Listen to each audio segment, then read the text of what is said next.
Hi, good morning. Welcome to the International Balloon Fiesta in Albuquerque. Welcome to people from around the world, the country, the state of New Mexico. Welcome to That Saturday Show. I'm your host, Tom Dent. That Saturday Show is brought to you every week by the Albuquerque Center for Peace and Justice, where we strive to create a world where our collective needs are met sustainably and non-violently. We value the interconnectedness of all life. We emphasize cooperation and respect diversity. We are committed to nonviolent conflict resolution, working for peace within ourselves, our community, and our world. We provide space for organizations and individuals working on peace and justice issues to network with one another, share information, and learn from each other's work. Through our programs and collaborations, we work locally to support regional and global justice.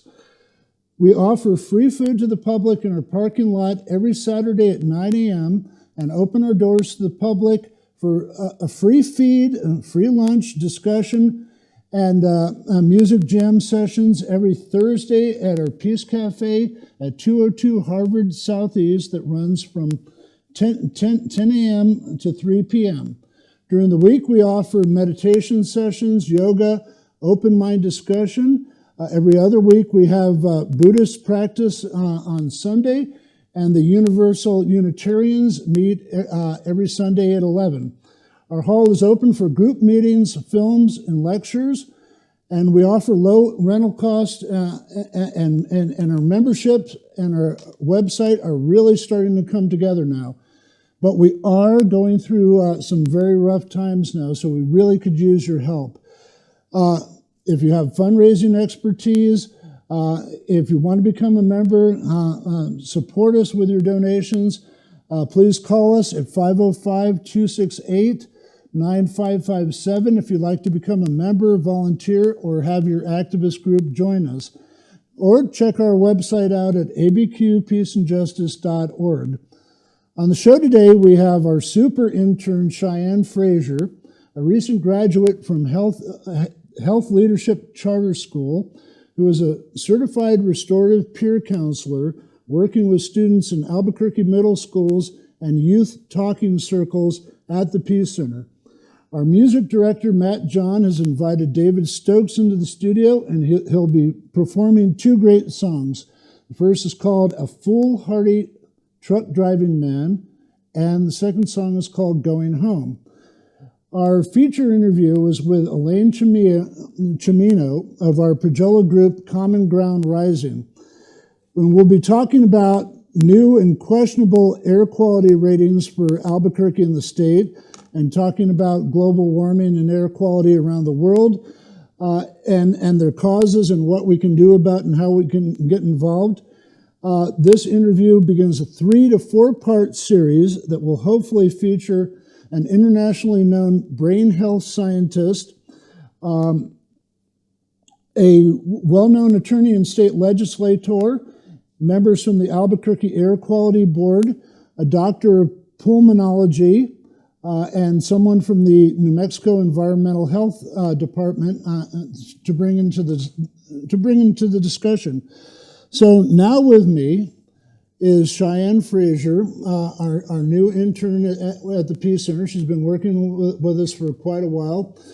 Cheyeanne, welcome to That Saturday Show. Hello, yes. So my name is Cheyeanne Frazier. I'm 18 years old. I'm currently an employee at the Albuquerque Center for Peace and Justice. And right now I'm doing some social media design and stuff like that. But let's get into this interview. You and some of our other interns have helped finally pull our website together to make it really professional and state-of-the-art. You're working on, you work on our Instagram account, or TikTok, our Twitter, yeah.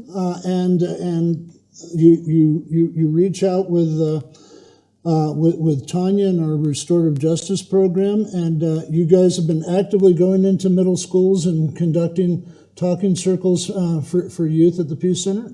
Yes. So right now, currently, that's one of the things that we're jumping into is, putting restorative justice into schools by going in saying, hey, we want to perform these talking circles and these connecting circles with the young kids, and as well as connecting with the parents and the volunteers as well. We don't want to leave them out. So, our main goal is to build relationship and build those connecting relationships between youth and get the community restored a little bit. I mean, pre-COVID, COVID had us all divided, and we're all just trying to come back together and get things started again. So that's kind of the point. I know my daughter is a junior at Amy Beale, and she's going like, Dad, I feel like 2 years have been taken away from my life because I'm just at home learning, and then when we get back there, we're going like, who are these people? Do we want to be around these people? We have to reconnect and stuff like that. And I know that when the Peace Center started getting involved in that, in restorative justice and talking circles and things like that,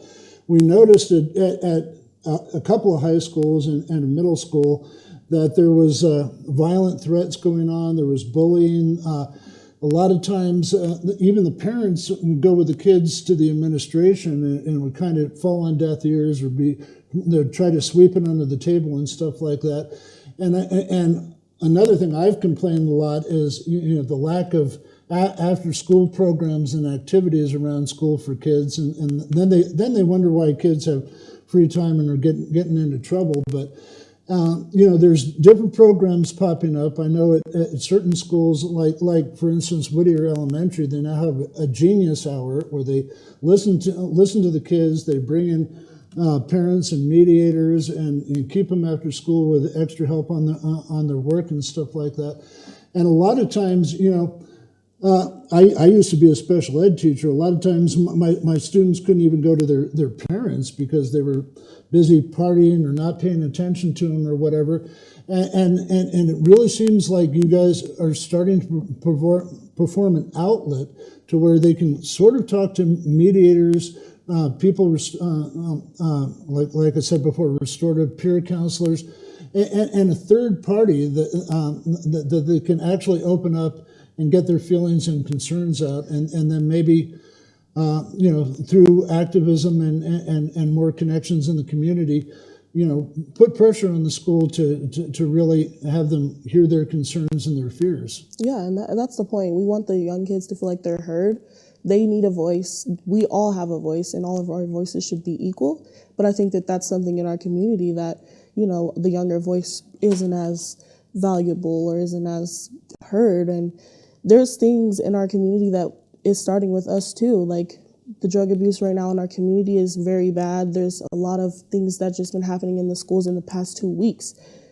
Shooting instances where they're having to shut down schools and doing, safety procedures and stuff like that. Like it's just the beginning of the school year. And if we're already having these kind of things going on, the administration should not be sweeping it under the rug. They should actually be looking for solutions for their students. And, if the students are speaking out that they're concerned, then maybe it's time, to take their voices in consideration and say, enough is enough. When are we going to stop the cycle? Because the school to prison pipeline cycle is so bad right now. Exactly. Like kids are literally going through things at home, and they're going through mental problems, drug abuse, family situations, and then they're also losing family members from COVID left and right. You don't know. And so they're bringing these things, they're carrying them all with them into school. And sometimes the teachers don't understand that as well. Like, just like as if the teacher has their own problems, the students do too. And it's just so easy for students to get in that cycle. As soon as they're expelled, wham, it's just easy for them to get right into the school and prison pipeline cycle. Just right to prison, right to jails, right in the wrong places. It's easy whenever you're going through bad things. It's like you can't see the good. So that's why we're there. We want them to hear like they're heard.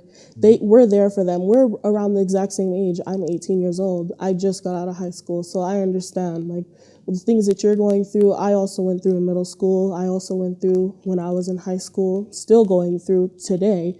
So sometimes it can be heavy, and that's why we want the young kids to be able to feel heard. Well, there's a number of unique challenges for youth nowadays that take place all across the country. Like for instance, these AR-14s and these crazy people that go up and shooting up schools and malls.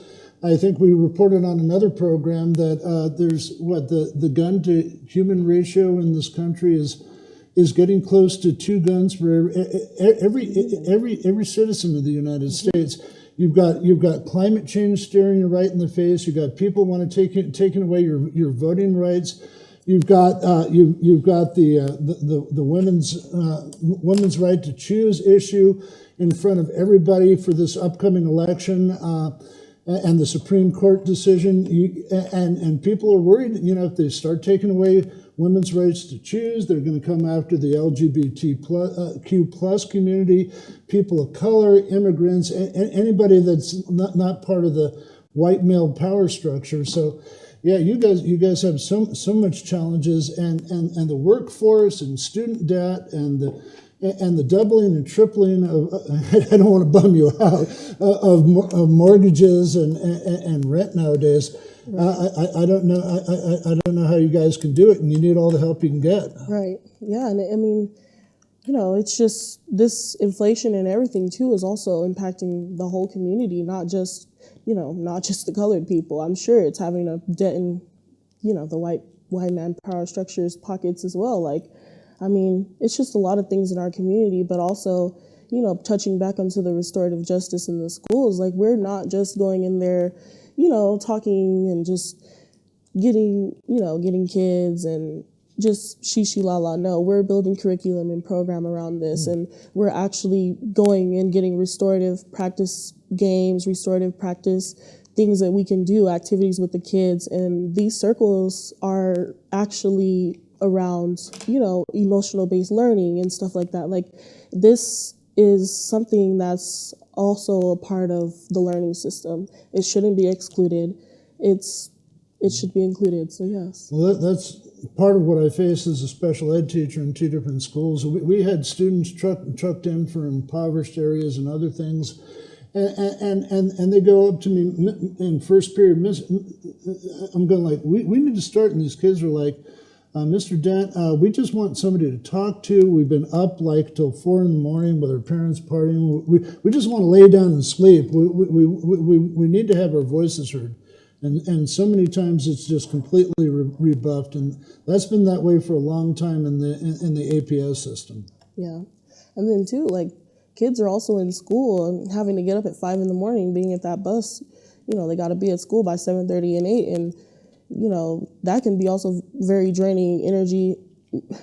When you're sleepy, you don't have a good attitude, and we got a school bus driver shortage, and they're cramming all these kids on the bus when they shouldn't. And like when my classes, I mean, there's federal mandates for like every 8 kids you need an EA to help them out. There's federal mandates that the schools just overlook all the time. They never give quality service and listen to the feedback of students. Yeah, and whenever you think about it, whenever you go to a traditional high school, they usually only have one counselor. They have one social worker, I think that's kind of the problem too. One person for all 1,000 students, all 500 students, like that's not going to cut it.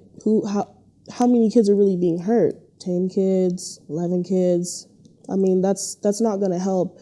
There needs to be more people inside the schools that they can actually talk to. Like, one counselor is not going to do it for the kids. That's just not, it's not realistic. So did you grow up in Albuquerque? Yes, I did. I grew up in Albuquerque. I was born and raised here all my life. Yeah. And how do you like Albuquerque right now? Do you think, how do I put this? Like we're talking about with the rent and mortgages and debt and stuff like that. I mean, there is becoming a very fine line between people maintaining their apartments and being on the street. Yeah. Right now, Albuquerque needs help. We are in a crisis with the unsheltered community. There's a lot of unsheltered people right now, young, old, middle class, it doesn't matter. I've even seen babies, young kids on the streets with their parents watching things happen that they shouldn't be. Just it makes me sad because we should be able to have programs where the housing is not being cut off, where people can be sheltered. You know, there's programs where people should be able to stay in hotels or stay in places where they should be able to stay there for a few months until they can get on their feet. Or as well as we need people out here that are trying to help the homeless. Like, we're also in a mental health crisis, along with the drug crisis, along with a unsheltered people crisis. So we're in like a mix of things that all comes together, and it all impacts the people as one thing. And it's just all coming together. Like, it's all just getting bad. And that's why I do the things that I do, because who's going to pave the way for the young people? Who's going to say, hey, maybe you should sit down and think that that's not good for you. You need to actually start speaking about your problems and addressing them instead of sweeping them under the rug, because then stuff like this starts happening. It all just starts to explode in our face. That's what happens whenever you're in a mental health crisis. You don't keep it in, because then it's just all going to explode. It's the same thing. So. Yeah, or lash out violently, or join the gang and lash out violently that way. And there's, like you were saying before, there are so many drugs available to kids right now, and your future is gone. And I've heard the social workers and other people, spread rumors about there are actually juvenile jails here in Albuquerque, New Mexico. And for instance, I was in a coffee shop today, and there's like 7 people that were probation officers there, and they're all dressed in black, and they had the little shields here. They had a flag going down like this in black and white, and it was like in tatters down there. It almost looked like the Punisher American flag symbols that some of these far white supremacist groups are wearing and stuff like that. And I'm going like, well, and I talked to one of these guys, and he goes, those are state-issued uniforms, and this is what we do, but they're wearing flak jackets and tasers, and they're supposed to be the intermediate to check on people that just got out of prison or jails, and you think to help them integrate back into society, but here comes the same myth and rumor, which is true, that there is a revolving door in and out of the jails, and like you were talking about the school to prison pipeline. When I first started as a special ed teacher, I had to have the talk with one kid, and it's like the 2-path talk. Either behave and keep your nose clean, do your work, blah, blah, or you're going straight to juvie. Right, yeah. And that's a shame. Like, there should be, that's the thing about the imprisonment cycle. It's meant for people of color. It's meant to keep all of our people restricted and away from being able to thrive, being able to do what we want to do as a community and come together and protest against these people, the big pharma companies, the big, companies that are under corporate and stuff like that. Because the more of us that are in prison, the less voice we have. Because whenever you go into prison, you're just a number at that point, and your voice doesn't matter there. So it was just the perfect way to get our voices down. And you're talking about more help with behavioral health and mental health, and the psychiatrists or psychologists ramp up these kids on Ritalin and ADD medicine and this and that, and then they expect they expect them to behave. Yeah. There's lots of kids. Yeah. Lots of kids in the schools that are participating in drug abuse right now, and it's not even from the community, or it's prescribed to them by a doctor, and then this prescription goes into a whole cycle of drug use and drug abuse. Right, and we're going to have to cut it short, but and then there's social media and people being bullied that way, and self-image and body image and people slashing, and the suicide rates in this country are going crazy. I talked to a vet the other day that said, you remember the 22 suicides per day? It's gone up to, for vets, it's gone up to 23 to almost 24. Cheyeanne, thanks very much for stopping by that Saturday show. We really appreciate the great work that you're doing at the center, and the other interns and everybody involved. And have a great weekend. Yes. And thanks for what you do at the Peace Center. Yeah, and thank you for having me on. I appreciate it. All right.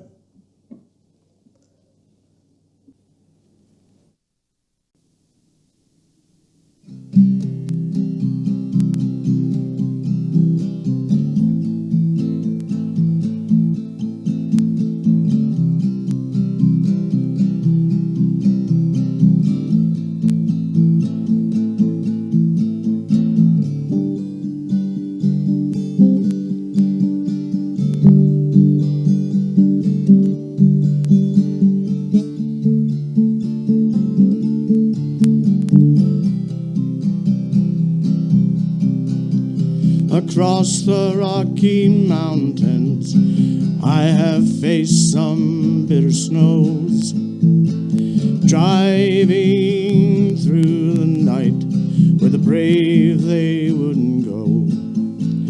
More than how I make my living, it is a way of life, not just for me, my friends, but for my loving wife. I'm a foolhardy truck driving man, out here giving it all I can to get home to you. Hard way to make $1, chasing that dotted line. If those blessed wheels ain't turning, brother, you can't make a dime. I've cheated on my logbook, I've never cheated on my wife. I hope that when my run is through, they say I did it right.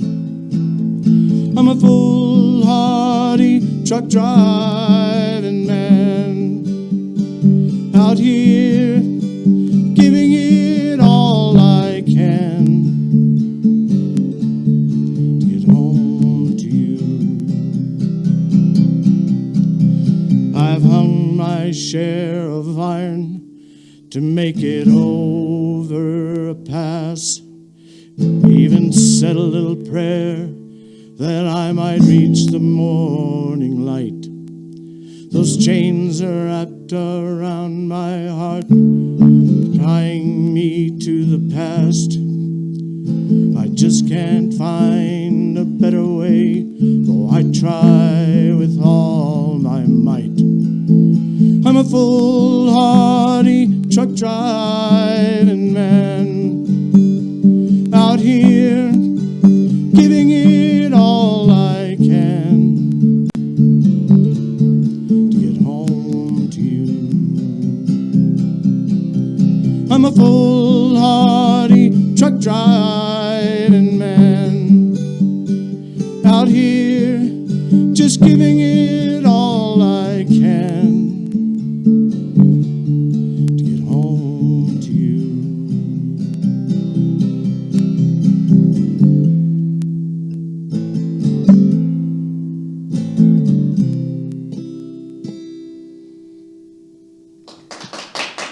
Thanks.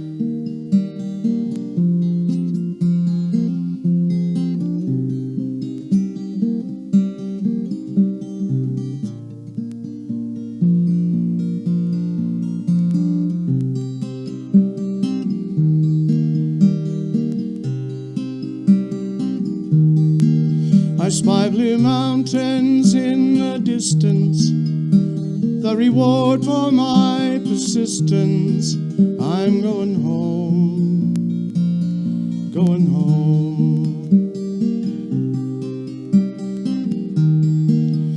I have driven half the night to reach this morning sight. I'm going home, I'm going home. I have this need to sing my songs, keeps me on the road too long. I'm done, I am done. Snow-capped peaks are drawing near, my lover's voice I'll hear for the setting sun, before the setting sun.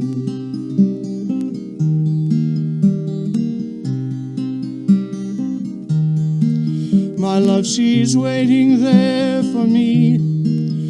Breezes whisper through the trees.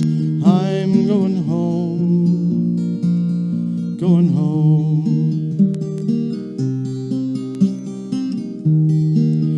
I will hold her in my arms, delighting in all her charms. I'm going home, going home.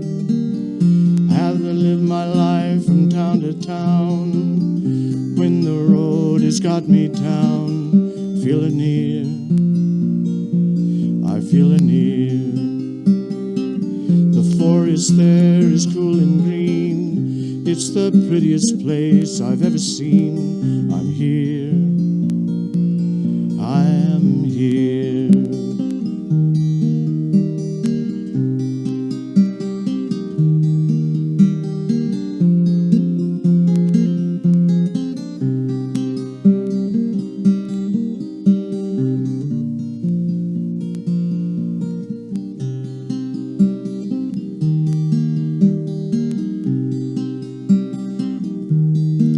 The sun is westering in the sky. Another day has passed us by. I'm finally home. Oh, I'm home. Through the gate, then up the drive. I'm the luckiest man alive. Now I'm home. I'm home.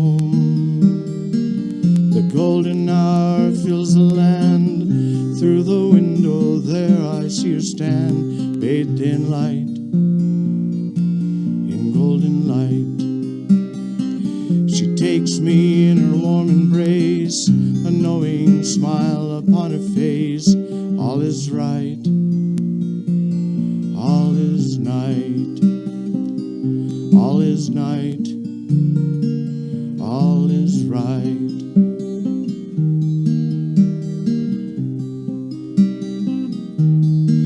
I spy blue mountains in the distance, rewarding my persistence. Finally home, I'm home.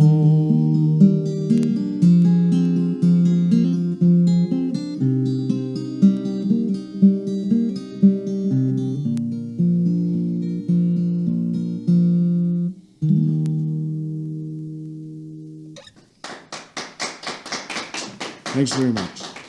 That was fun. Hi, welcome back. Thank you, David, for those great songs. Our featured guest is Elaine Cimino of the Common Ground Rising, a Pajola group here at the Albuquerque Center for Peace and Justice. Hi, Elaine. Welcome to the show. Hi, Tom. It's good to be back here. And this is probably going to be part one of three, maybe four parts on concentrating on air quality based on World Health Organization standards. And we'll cover a little bit of the United States. We'll basically focus from New Mexico straight to Bernalillo County.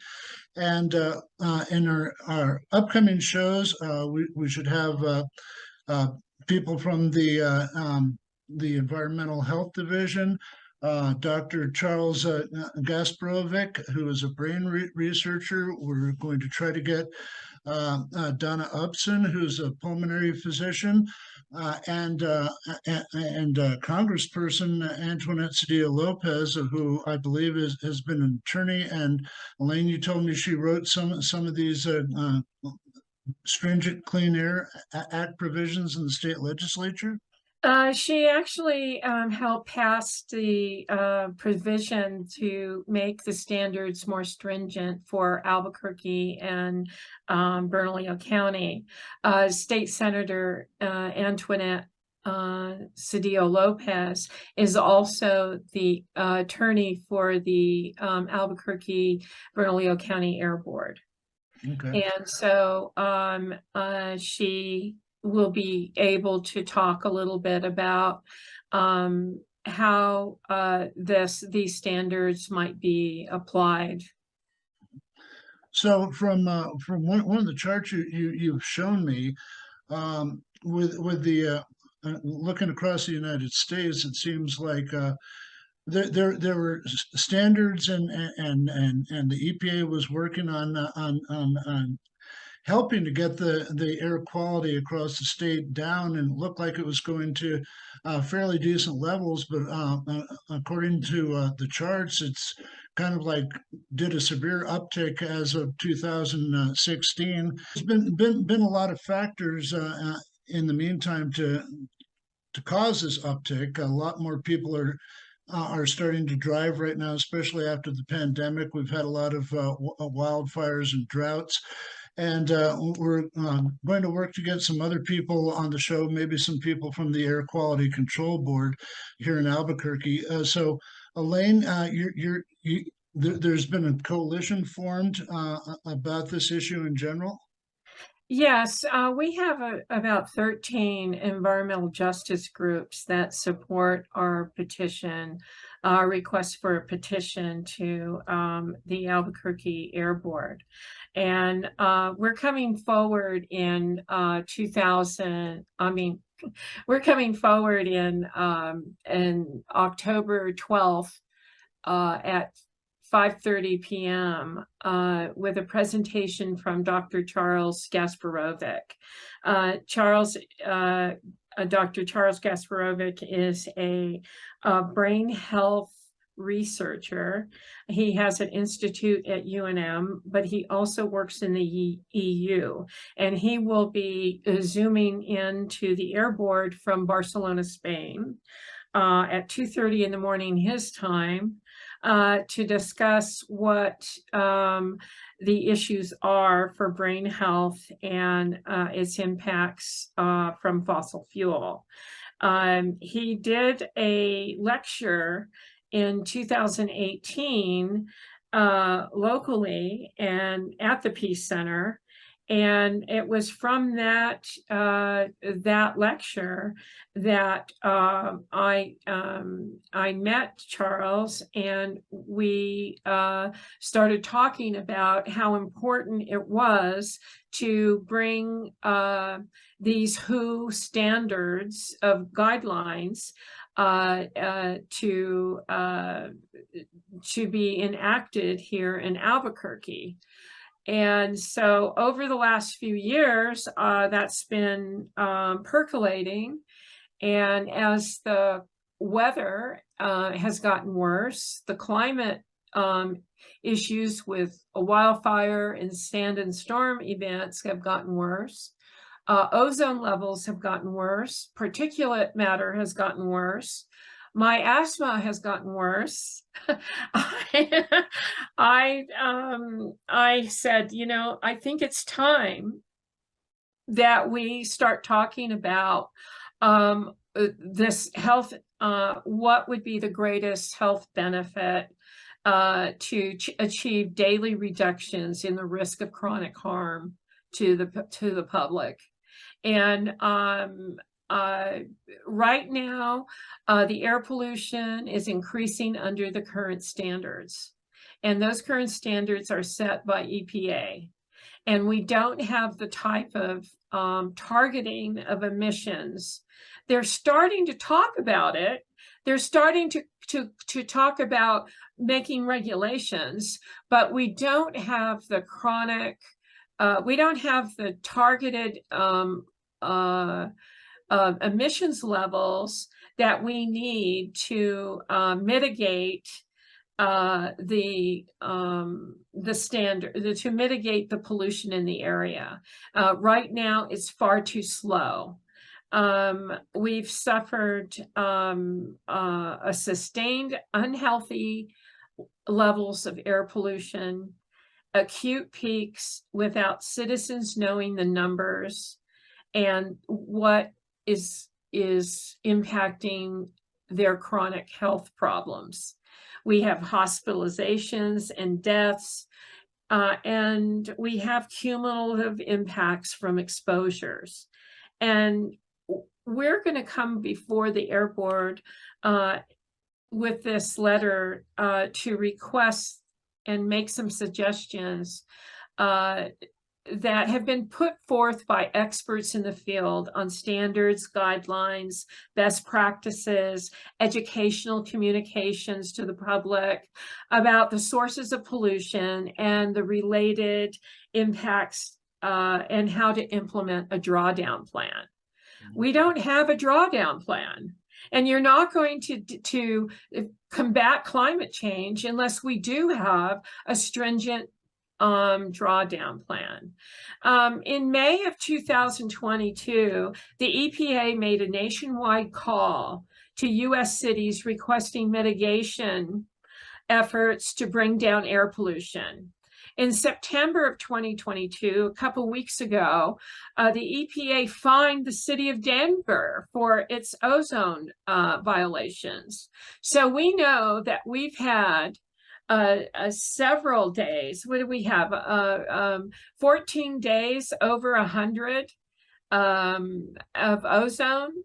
We had 151 days over 50 of PM particle matter 10.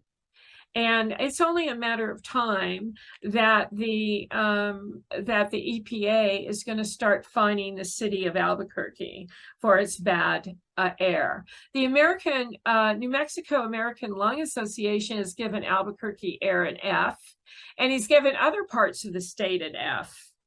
But our group has been continually monitoring the air quality index readings that the Environmental Health Department of Albuquerque has put out on their alerts. They do have a daily monitoring that they put out that gives a color code: green, yellow, red, maroon, purple, when it depending on how bad the air is. And we know that the air quality and the hot spots are in the South Valley and on the west side. And of course, there are spring wind alerts for construction, dust mitigation, but they're really slow, and people don't understand the alerts. They don't hear them. The media hasn't picked them up. And this year, we had along I-25 accidents when the wind kicked up dust, sand, and wildfire smoke when the CAF fire blew up. And so we really need, based on the scientific evidence, according to the health issues that were studied by the World Health Organization, they developed a series of air quality guidelines, AQGs, and these standards were tightened even more stringent from 2005. They excuse me, they were able to make these more stringent. And that's what we're going to do. We're going to ask our citizens groups are going to ask the Air Board to adopt the WHO AQI guidelines and put together a public education platform to appear side by side on the public announcements that they have on the daily counts on their website. And that will be part of a air pollution public education effort. And that was modeled after WHO's personal intervention and risk communications on air pollution. And of course, we need more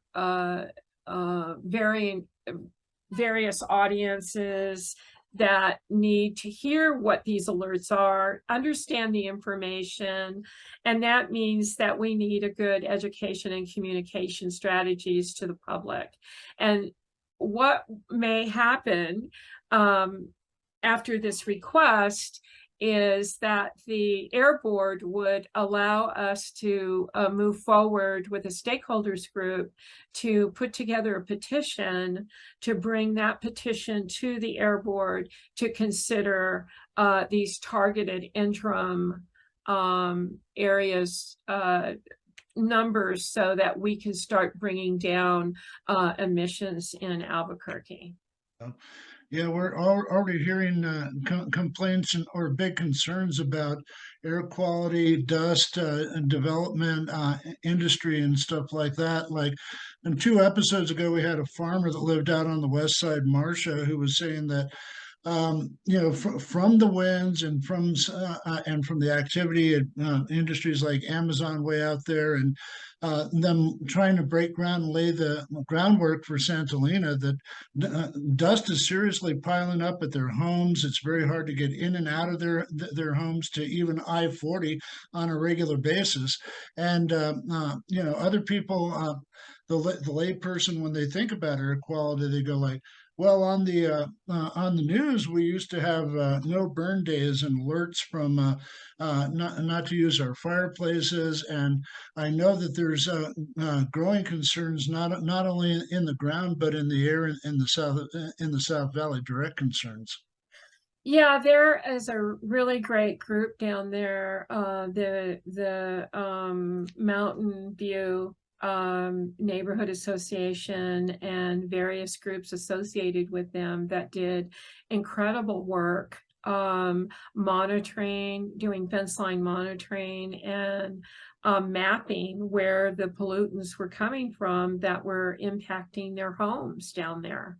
And just recently they stopped another asphalt plant going on down there, but they still have ongoing issues that they're dealing with. And so they're part of our group, our strategy moving forward to have their concerns heard. And I think that's really important. There's been a lawsuit that was brought by Southwest Organizing Project back in 2014 that was that's still sitting there, not being, it's just somewhere in the court system waiting to be heard. And their complaint was that Albuquerque has not addressed the cumulative impacts. And to the Air Board's credit, they're moving forward to try to address cumulative impacts. And so they are looking at various ways to do that. And last year they had law professor Cliff Villa from UNM Law School do a presentation to them about why cumulative impacts are important and the law that says that they have to deal with them. And that has been ignored by not only the city of Albuquerque, but the state of New Mexico and the federal government, EPA for that matter. So this is a real serious issue. We have a chance here to really make some inroads and to be a shining example of what we can do to start bringing down emission in interim targets to bring them down fast, because that's what we have to do to solve climate change. We're being impacted by drought, by dust and sand, by an inversion layer that is in the Albuquerque Basin that traps ozone and all this particular matter in. We've seen it more this year because of our wildfires that have been in the West and in the state, and the air quality has been horrible. We've had, people have swamp coolers. You can start smelling the smoke coming in from that swamp cooler. And that's when you need to turn it off. But when it's 90 degrees outside, you don't want to do that. And that is the issue. You bring those particulate matters right into your homes. And and this is the reason why we're in the era of adaptation. This is the time that we change. This is the time that we step up and say, we have done things one way for so long, and look where it's gotten us. And we need to tighten the restrictions, and we need to be able to step up. And there's a lot of issues, equity issues, about who gets to step up.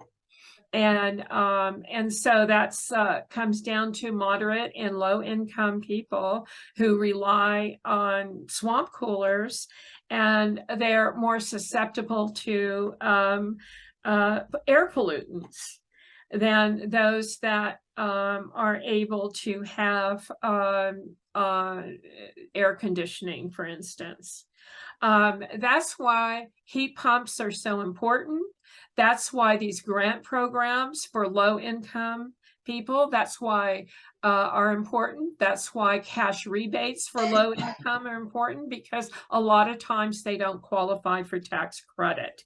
And so we need to do a lot of revamping across the board. But this here, what we're doing on October 12th is to really begin to ask the Air Board at I believe it's 5:30 on October 12th, Dr. Gasparovic will be doing his presentation. And that's when we'll be submitting our requests to the Air Board. We hope that we can encourage the medical community to get involved. We know that we need to encourage the Know Your Numbers approach to public air pollution education. The American Lung Association said they're interested in coming forward and supporting our effort. And they can do, they have a lot of numbers about what's going on. And we do have stakeholders here as community members who are the most impacted from the South Valley, who can talk to you about what they deal with on a daily level. And I think EDH, DOH, I mean, Environmental Health Department of Albuquerque, the Department of Health for the state, others responsible for air information on air pollution should provide information that's useful to individuals on a basic, on their basic physical levels, at which then that they begin to experience adverse impacts and symptoms of discomfort from air pollution.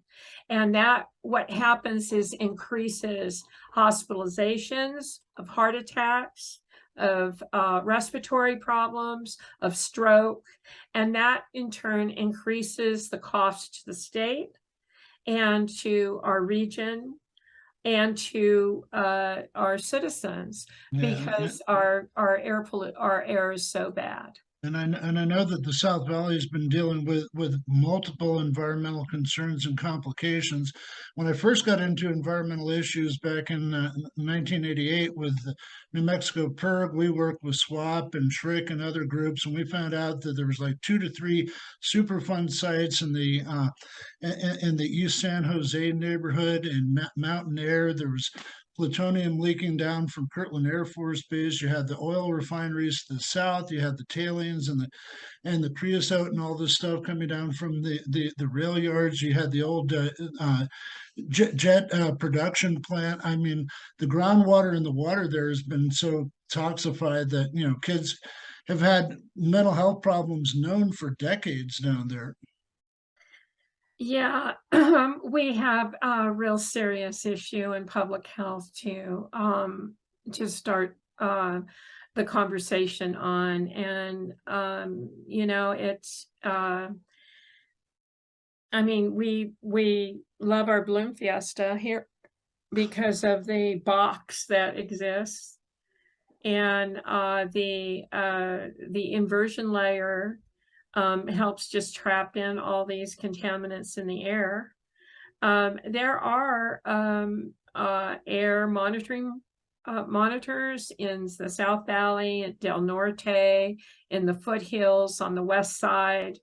And those hook in real time with EPA standards. And they collect raw data that's sent out, and then it's evaluated as to what pollutant they are looking at. So what they do is they basically look at nitrous oxide, sulfur dioxide, particle matter 10, particle matter 2.5, ozone. Those are the ones that are tracked. They also need to start tracking more sand and dust events, and they also need to start issuing alerts, and alerts that allow people to know what time of day is going to be better to exercise outside, to go for your walk, to go for your errands, to be outside, because there's a lot of people who are experiencing respiratory problems, especially after this last year of wildfire smoke, of high ozone, of and other VOCs that are in the air that aren't part of the AQI.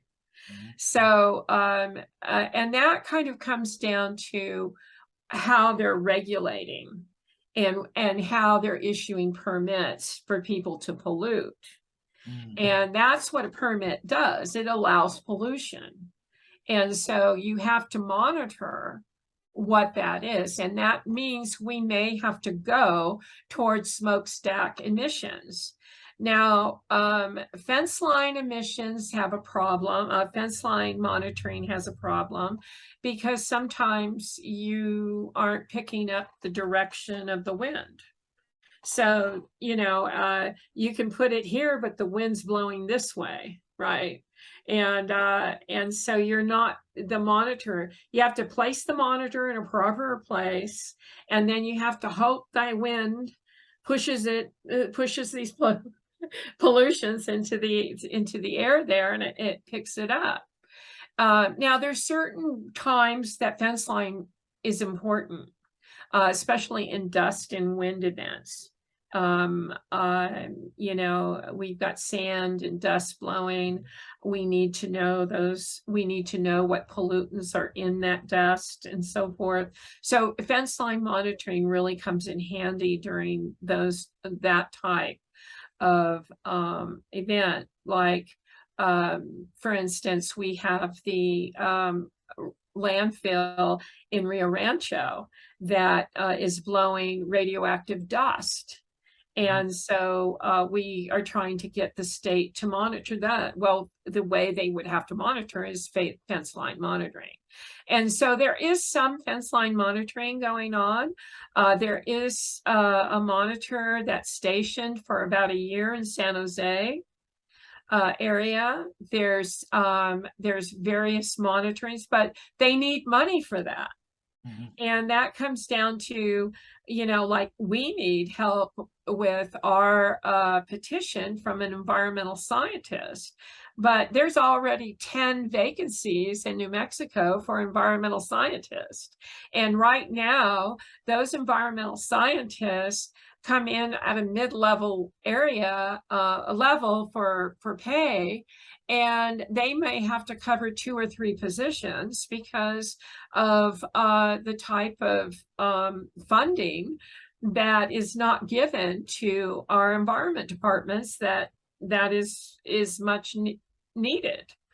And so enforcement and the people who really are trying to do their best job, putting their best foot forward, it's just there's not enough time in the day for them to do the quality work overall to allow certain things to happen, to allow certain types of programs to move forward. And I think that's why public education, air pollution education has suffered because of the lack of funding. They do a pretty good job with their color coding, but the problem is the standards. when you compare that with WHO standards with EPA, for instance, 1 through 50 is good.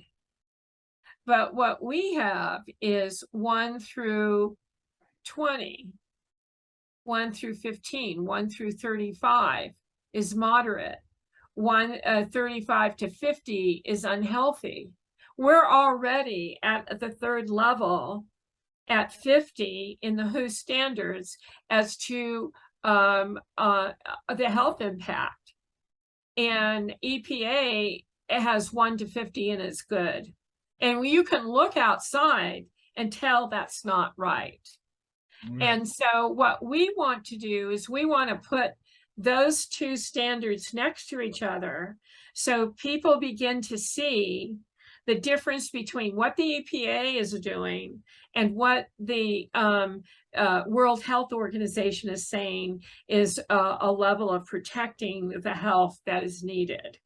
And if we are able to bring that down here in New Mexico and in Bernalillo County, we will be saving lives. Well, I noticed from your American Lung Association State of the Air Chart of 2022 that certain counties like Eddy County, even your county, Sandoval County, San Juan, and fortunately, everybody should be I think everybody celebrated yesterday about the San Juan power plant being totally shut down. But we can see from fracking and oil refineries and stuff like that, that's going into the air. And also when you were mentioning ozone, a lot of people, gardeners, friends of mine have mentioned that, you just, even with the caliche, even if you have decent topsoil, that you really can't grow anything in the ground anymore. Everybody's switching to raised gardens, and that seems like a real obvious health concern and a real environmental concern right there. Yeah, ozone stunts the growth of plants. So, so we've got that. That's a scientific fact of that.